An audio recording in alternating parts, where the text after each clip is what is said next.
बुद्ध ने अपने जीवन काल में अपने प्रवचनों से मानव जीवन में एक क्रांति सी ला दी थी। और हम जानते भी हैं भगवान बुद्ध द्वारा कही गई उन सभी बातों में जीवन जीने की कला की चाबी छुपी हुई है। बशर्त है कि आप बुद्ध द्वारा कही गई बातों का सही अर्थ निकाल पाएं। उनके जीवन में घटी सभी घटनाओं से आज भी हमें कुछ न कुछ सीखने को मिलता है। ऐसी एक घटना के बारे में आज मैं आपको बताऊंगा। बुद्ध के समय में अक्सर उनसे एक सवाल पूछा जाता था कि ईश्वर है या नहीं है, और बुद्ध द्वारा हर बार एक अलग जवाब दिया जाता था।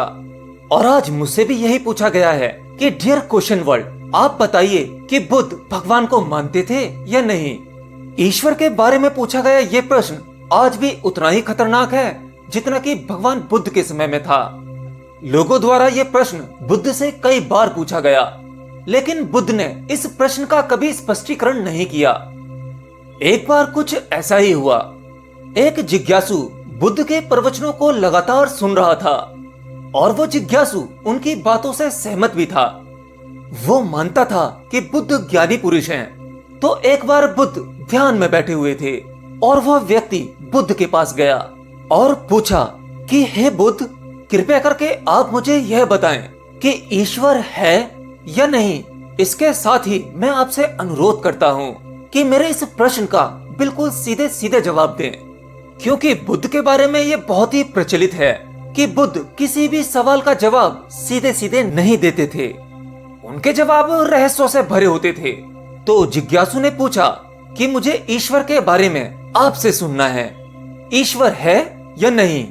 बुद्ध ने उस व्यक्ति को सुना और मुस्कुराए, और फिर उस जिज्ञासु से कहा, चलो ठीक है, मैं जवाब दूंगा, लेकिन उससे पहले कुछ प्रश्नों का उत्तर मैं आपसे चाहता हूँ।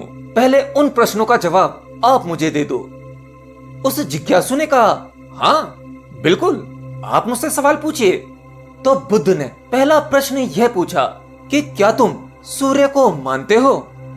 अब उस जिज्ञासु ने बुद्ध की तरफ बड़े ही अजीब तरीके से देखा और कहा कि हे बुद्ध, ये किस प्रकार का प्रश्न है?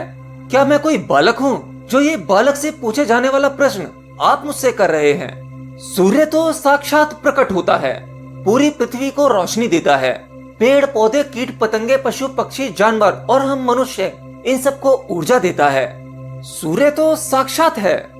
तब बुद्ध ने पूछा कि ईश्वर को मानने का प्रश्न क्यों आया? क्योंकि जिस प्रकार सूर्य साक्षात है, तब उसे मानने का कोई प्रश्न नहीं उठता। तब ईश्वर के एवज में